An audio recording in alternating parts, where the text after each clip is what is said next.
Rebonsoir à tous, merci d'être restés avec nous pour la suite de 19h le live et on poursuit tout de suite notre entretien avec le premier adjoint à la ville de Nîmes, Julien Plantier. Rebonsoir monsieur Plantier. Rebonsoir Abdel Samari. Et je donne tout de suite la parole à Coralie qui va poser la première question. Alors Julien Plantier, vous avez 35 ans, vous êtes le premier adjoint de la ville de Nîmes et Franck Proust, qu'on a reçu ici, nous a dit « Julien Plantier, c'est un bébé Fournier, c'est un bébé Proust ». Finalement, vous êtes quel bébé, vous ?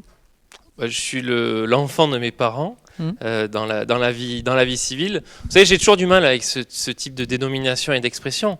Ça fait plus de 15 ans que je suis militant dans la politique. Ça fait plus de 10 ans que je suis élu aux côtés de Jean-Paul Fournier sur différents mandats. Donc je pense que j'ai une certaine expérience aujourd'hui, un élu de terrain, un élu de proximité. Vous vous sentez plus proche de qui finalement ? Celui qui m'a donné le plus ma chance, c'est bien évidemment Jean-Paul Fournier. Je lui dois beaucoup, je lui en suis très reconnaissant. Il me fait confiance, je suis à ses côtés depuis tant d'années maintenant. Donc oui, c'est clair que Jean-Paul Fournier fait partie des personnes qui comptent énormément pour moi, notamment par rapport à cette vie politique que je vis à ses côtés et sur lequel je compte beaucoup. Et quand vous les regardez évoluer, aujourd'hui Franck Proust est président de Nîmes Métropole, qu'est-ce qui les différencie selon vous ? Ils ont la même envie pour le territoire. Après, c'est vrai que Jean-Paul Fournier est un homme politique incontournable sur le territoire. 4 mandats, c'est la première fois que c'est arrivé sur la ville de Nîmes en tant que maire. C'est un maire bâtisseur, il a transformé le territoire. Franck Proust fait partie des élus aussi qui comptent et qui a beaucoup œuvré pour le développement du territoire, notamment dans l'équipe municipale. Aujourd'hui, il y a un nouveau challenge s'ouvre lui au niveau de l'agglomération. On va voir, on est encore qu'aux prémices par rapport à ce mandat-là. Mais en tout cas, ce qui est certain, c'est qu'aujourd'hui, il y a une vraie volonté de mettre en place une nouvelle génération aux côtés de Jean-Paul Fournier. Il a monté une équipe rajeunie, des élus, des Nîmoises et des Nîmois qui font partie du sérail au niveau du territoire nîmois et donc qui soient à ses côtés pour mettre en place un certain nombre de projets et là aussi toujours avec ces défis de demain qu'on souhaite mettre en place avec Jean-Paul Fournier.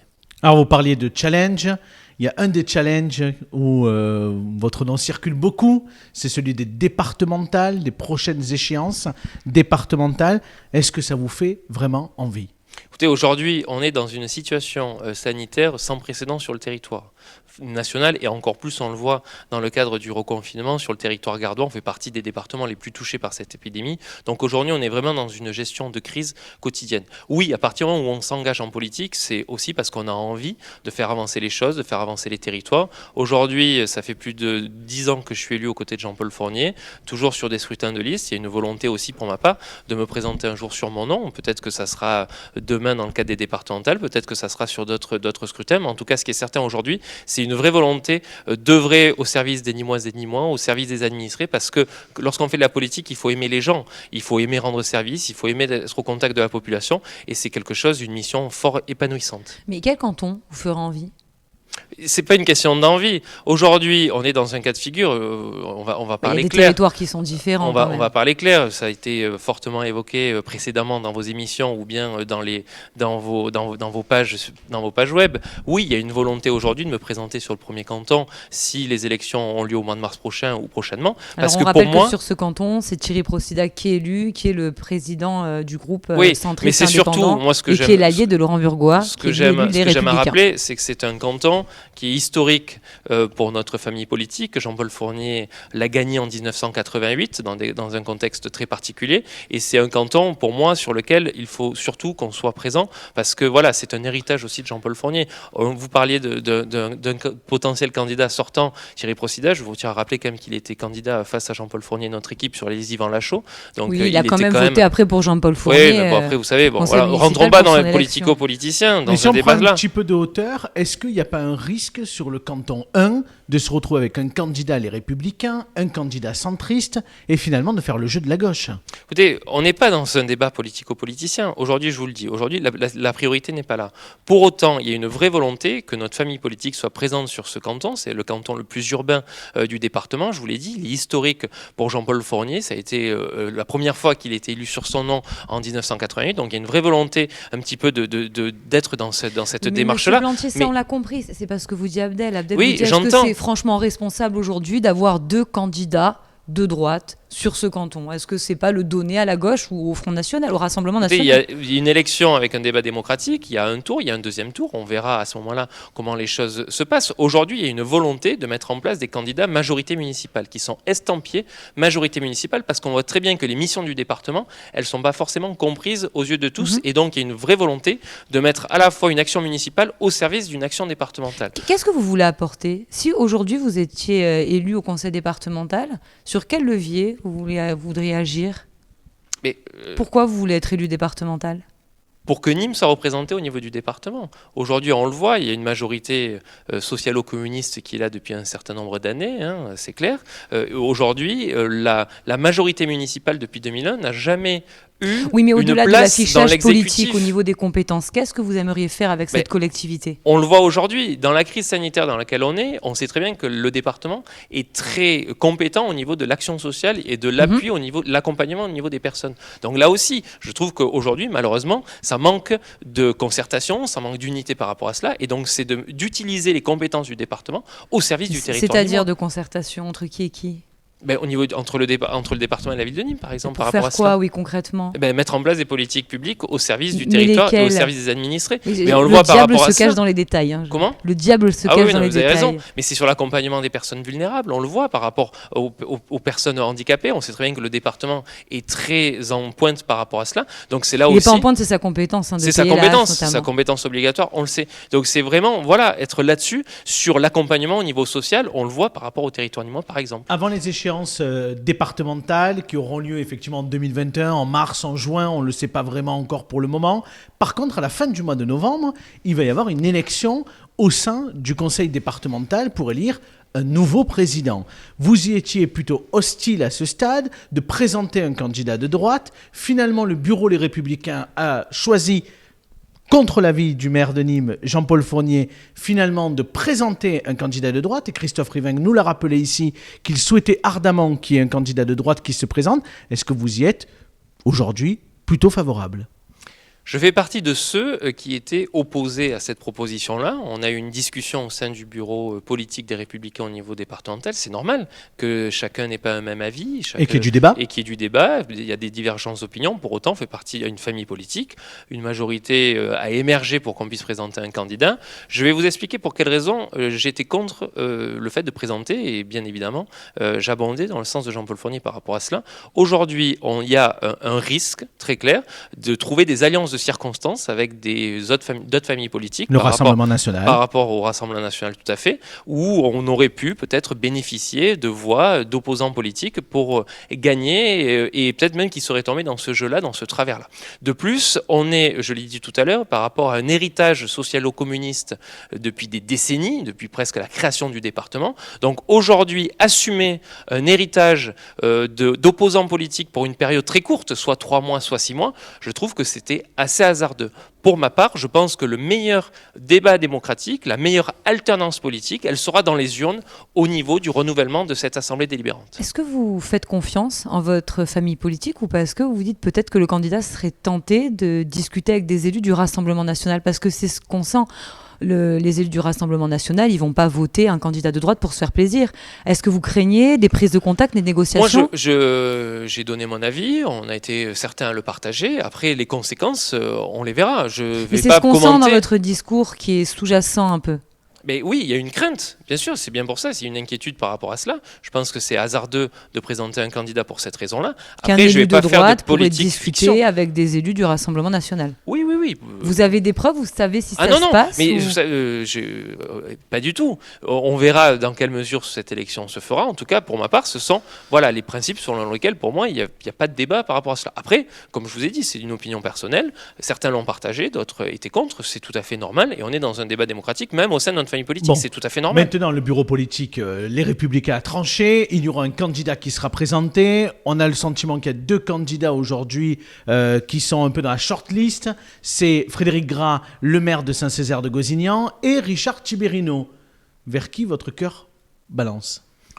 Je ne ferai pas de choix personnel dans la mesure où je ne suis pas conseiller départemental, donc ce sont les conseillers départementaux qui vont aussi... Non, mais vous préférez forcément que ce soit plutôt Nîmois, non ? Oui, c'est clair que Richard Tiberino ferait un bon candidat, mais Frédéric Gras a aussi des qualités. Donc vous savez, entre les deux, mon cœur balance, mais il n'y a pas de choix vraiment... Bon, Jean-Paul Fournier avait l'air de dire que Frédéric Gras, il n'avait pas le costume pour le... Oui, il semblerait costume était trop grand. Qu'il ait dit ça. Après, voilà, vous savez, aujourd'hui, si on a autant de mal peut-être à trouver aussi un candidat, c'est peut-être parce que forcément, c'est pas simple. Et aussi pour les raisons que j'ai évoquées tout à l'heure. Donc il n'y a pas d'évidence par rapport à ce candidat. C'est aussi une raison supplémentaire pour être vraiment mesuré dans le choix et surtout mesuré dans notre position et notre décision de présenter un candidat. Est-ce que finalement cette séquence-là où vous avez débattu, vous n'étiez pas d'accord, particulièrement Franck Proust d'un côté avec Laurent Burgoa et vous avec le maire de Nîmes, est-ce que ce n'est pas finalement les prémices de ce qui nous attend dans quelques années ? Prenons de la hauteur. Prenons de la hauteur, on vit une période très compliquée, on le voit, ne créons pas des distorsions ou des divergences qui n'ont pas lieu d'être. Aujourd'hui, on appartient tous à une famille politique, c'est normal qu'on ait des avis, des opinions différentes, chacun a un parcours de vie, chacun a des envies aussi, des ambitions, c'est tout à fait normal et louable. Aujourd'hui, ce qui est important, c'est le territoire en tant que tel et son développement. Je le prends l'exemple sur la ville de Nîmes, nous, l'objectif, c'est de poursuivre le travail qui a été mené depuis 2001 avec Jean-Paul Fournier, et l'ensemble des projets, on en a parlé lors de la première partie, et surtout qu'on arrive enfin à travailler de concert avec l'agglomération. On verra comment ça va se passer. Et justement, vous parlez de l'agglomération. Que pensez-vous des premiers pas de Franck Proust ? Écoutez, Franck Proust est un président d'agglomération qui découvre aussi un nouvel environnement.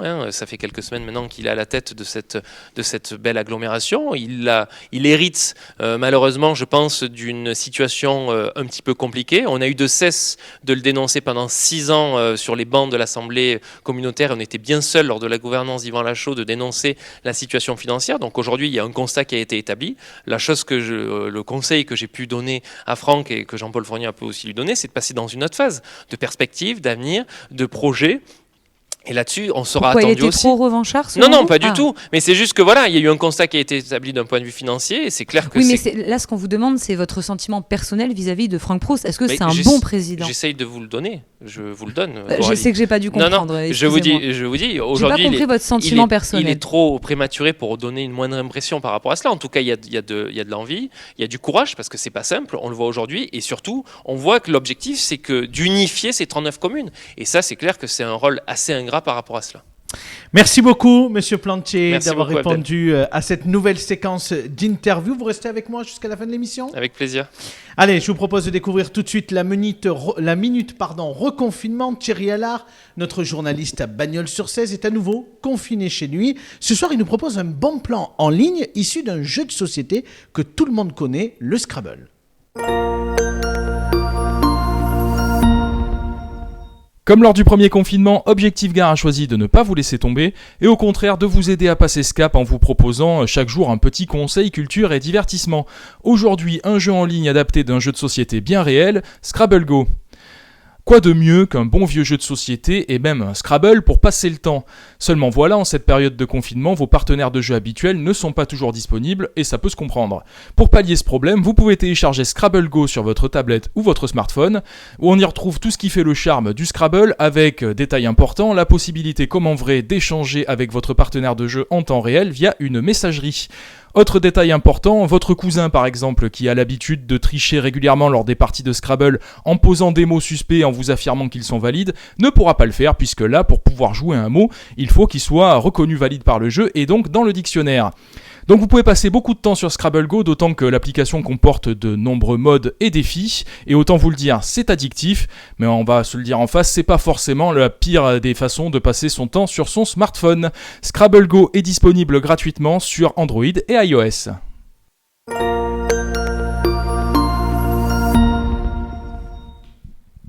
Allez, c'est l'heure de Jeudi Météo.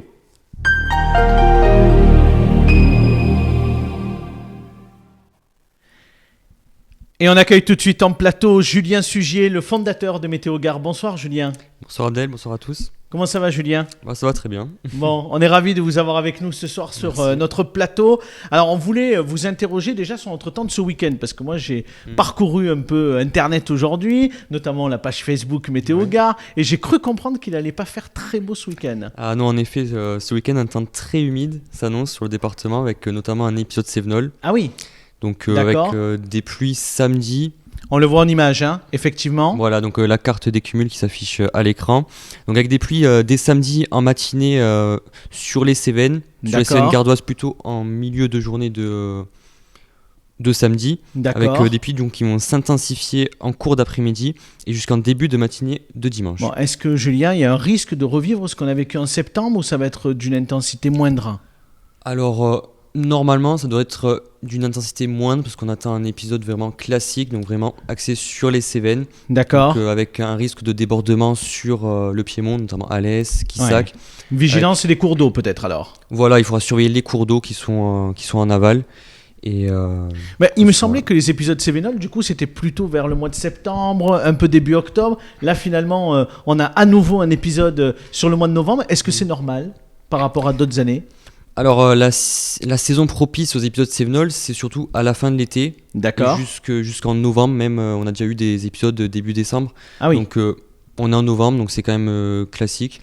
Et même au niveau des températures, on est dans les normales. Donc, bon, on peut rassurer ceux qui nous début regardent de toute façon ce soir, c'est que ce week-end, de toute façon, on est confinés, quoi. Oui, voilà. Alors qu'il pleuve ou pas, on va regarder des DVD, on va regarder C'est des ça. plateformes vidéo. Ah. On fait un petit retour en arrière, peut-être, Julien, parce que vous vouliez nous faire un petit bilan également des mois Exactement. d'octobre. Alors, il y a eu le mois d'octobre là qui vient de se terminer, et puis les mois d'octobre des autres années. Il y a des différences, du coup? Bah, avec ce mois d'octobre, donc on est surtout sur un mois d'octobre qui a été très sec, D'accord. notamment sur la ville de Nîmes, parce qu'on est à moins 80% d'écart au niveau des précipitations par rapport à la normale.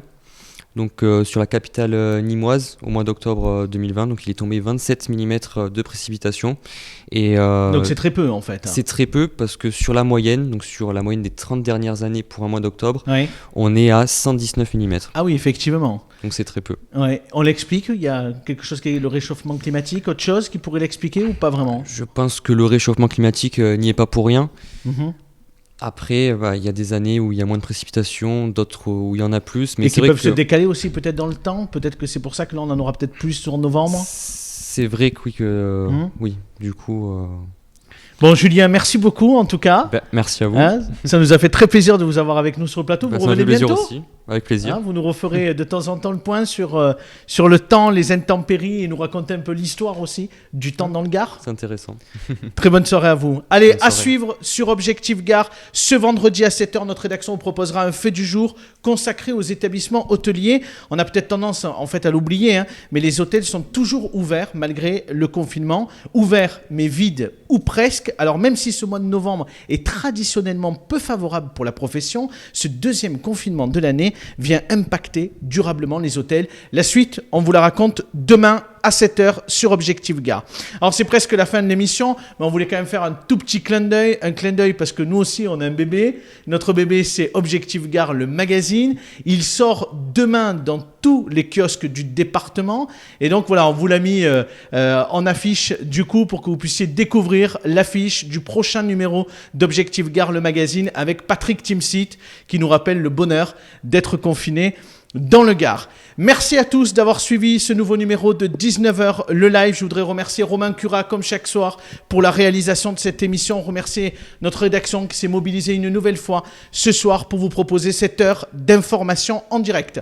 On va vous donner rendez-vous demain vendredi à 19h. Notre invité c'est Yvan Lachaud, le directeur de l'Institut d'Alzon et ancien président de Nîmes Métropole. Avec lui, on reviendra sur cette première semaine de reprise dans ces établissements après les vacances de la Toussaint. On aura aussi l'occasion de l'interroger sur les premiers pas de son successeur, Franck Proust, et on parlera de l'actualité politique du moment. Je vous rappelle que nos journalistes continuent à vous informer ce soir, demain, tout au long de la journée. Pour ma part, je vous donne rendez-vous demain à 19h. Passez tous une très très bonne soirée.